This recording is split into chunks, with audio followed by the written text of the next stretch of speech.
দেখেই বুঝতে পারছো আজকে আমি কি রান্না শেয়ার করছি তোমাদের সাথে বন্ধুরা। তো আজকে চিকেন শেয়ার করছি, আলু দিয়ে চিকেনের হালকা পাতলা ঝোল। এখানে 1 কিলো চিকেন আছে, তো ধুয়ে নিয়েছি ভালো করে।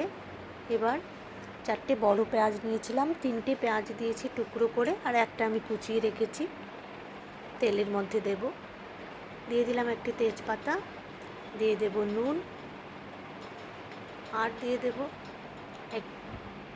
একটু রসুন থেতো করে রেখেছিলাম। একটু বলতে এখানে ধরো 1 চামচের মতো রসুন থেতো করা আছে। দিয়ে দেব আদা, নুন দিয়ে দিয়েছি পরিমাণ মতো।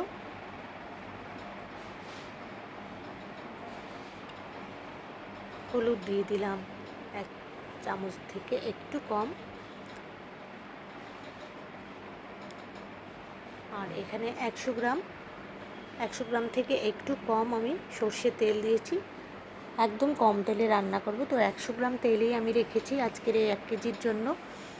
তো এখানে একটু কম দিয়েছি 100 গ্রাম থেকে, বাকিটা আমি পেঁয়াজ ভাজার জন্য দেব। এখানে কাঁচা লঙ্কা বাটা দিয়ে দিলাম পরিমাণ মতো, টেবিল চামচে 1.5 চামচের মতো দিয়ে দিলাম। লঙ্কাগুলো বেশ ঝাল আছে। আর আদা দিয়ে দিলাম বড় চামচে 1 চামচ। লঙ্কার বাটিটা একটু ধুয়ে জল দিয়ে দিলাম। মাংস রান্নার সময় আমরা যা দিই সব কিছুই দিয়েছি, তবে পরিমাণে একটু কম দিয়েছি, একটু হালকা করব বলে তেলটা একদমই কম দেব। আর আলু দেব, আলুটা আমি একটু সেদ্ধ বসিয়েছি, পরে ভেজে নেব, দেখাবো তোমাদেরকে। তো কেমন আছো বন্ধুরা? নিশ্চয়ই ভালো আছো। আর আমার নতুন বন্ধুদেরকে আবারও প্রতিদিনের মতো মনে করিয়ে দিচ্ছি যে তোমরা আমার চ্যানেলটা যদি ভালো লাগে তোমাদের একটা লাইক করে দিও, কমেন্ট করবে, আর আমার চ্যানেলটাকে সাবস্ক্রাইব করে পাশে থেকো। আর পাশে থাকা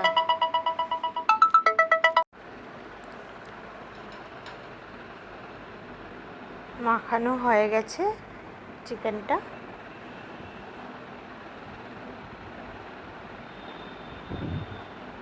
এবার দিয়ে দিলাম জিরে, ধনে, খুবই সামান্য পরিমাণে দিয়েছি, যেহেতু আমি হালকা পাতলা রান্না করব তাই।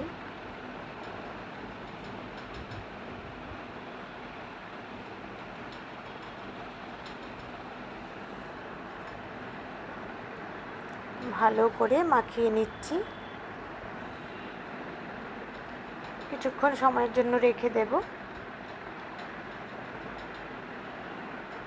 মাংস মাখিয়ে যতক্ষণ বেশি সময় রাখা যায় ততটাই ভালো হয়, মাংস টেস্ট আসে, সেদ্ধ হয় ভালো। তো যতটুকু সময় 5-7 মিনিটের মতো আমি রেখেছি। তো এবার তেল দিয়ে দিলাম, তেল গরম হয়ে গেলে আলুটা ভেজে নেব।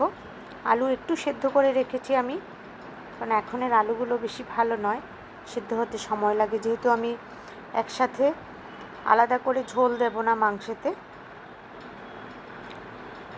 চিকেন থেকে যেই জলটা বেরোবে সেটা দিয়ে রান্না হবে, হালকা পাতলা করে রান্না করছি। তো সেই জন্য আলুটা একটু সেদ্ধ করে ভেজে নিচ্ছি, নুন হলুদ দিয়ে আলু ভেজে নেব। তো দেখতে থাকো তোমরা।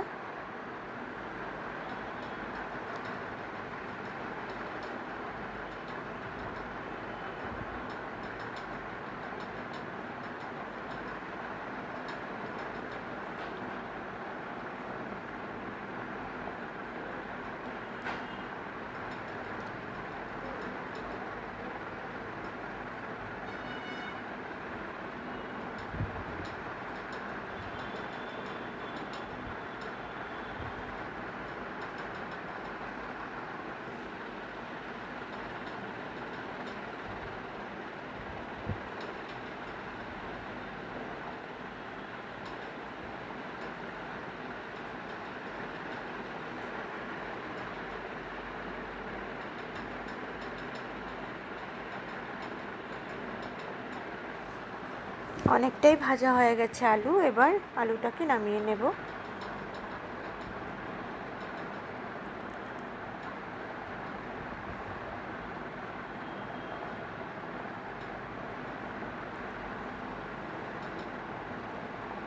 তো আর তেল দেবো না, যেই তেলটা আছে ওই তেলটাতেই রান্না করব। আমি টোটাল 1 কেজি মাংসতে আমি 100 গ্রাম তেল দিয়েছি।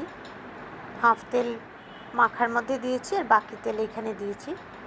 আলু ভাজা করে যে তেলটা আছে ওখানেই আমি পেঁয়াজ দিয়ে দেব। কুচিয়ে রেখেছিলাম একটা বড় পেঁয়াজ, একটু ভাজা করে নেব পেঁয়াজটাকে।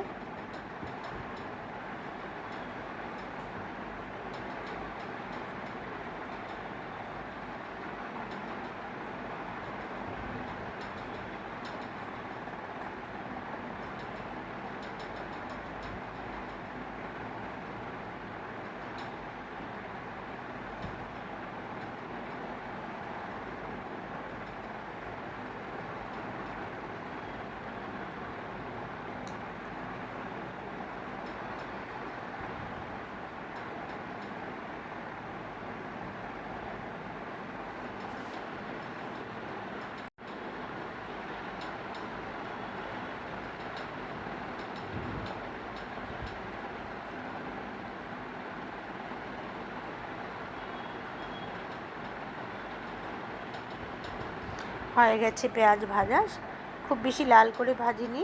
তো এবার দিয়ে দিলাম মাখানো মাংসটা।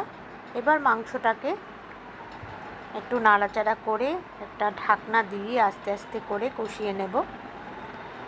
তবে আমি মাংসতে কোনো রকম জল দিয়ে সেদ্ধ করব না, মাংসর থেকে যেই জলটা বেরোবে সেটা দিয়েই রান্নাটা হবে। তো দেখতে থাকো তোমরা, আমার সাথে থাকো। তোমরাও সবাই রান্না করতে পারো চিকেন, হয়তো এইভাবেই রান্না করেছো। তো যারা করোনি একবার করে দেখতে পারো, খুব ভালো লাগে খেতে।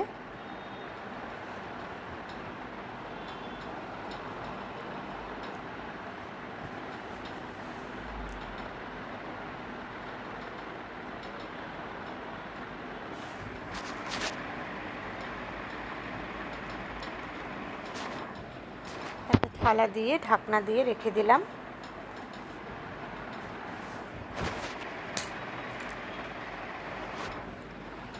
দেখো 3-4 মিনিট পর আমি থালাটা তোলার পর দেখো কতটা জল বেরিয়েছে চিকেন থেকে। ওই জলটাতেই সেদ্ধ হবে আস্তে করে, আর যতটুকু কষানো ততটাই হবে। তো আবারও ঢাকনা দিয়ে রেখে দেব, একটু নাড়িয়ে নিলাম।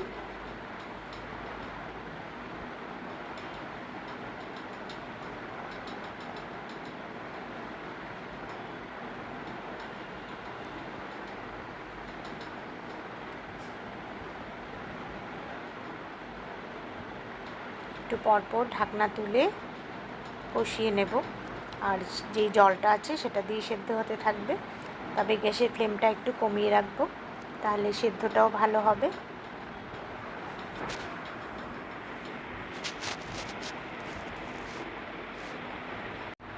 তো ঢাকনা তুলে দেখো একটু জল আছে, অনেকটাই হয়ে গেছে। তো আমার চিকেন রান্না হয়ে গেছে, কষানো হয়ে গেছে, এই ঝোলটাই থাকবে। তো কেমন হয়েছে আমার রান্নাটা তোমরা অবশ্যই কমেন্ট করে জানিও। খুব ভালো থেকো বন্ধুরা, দেখা হবে আগামী নতুন কোনো ভিডিওতে।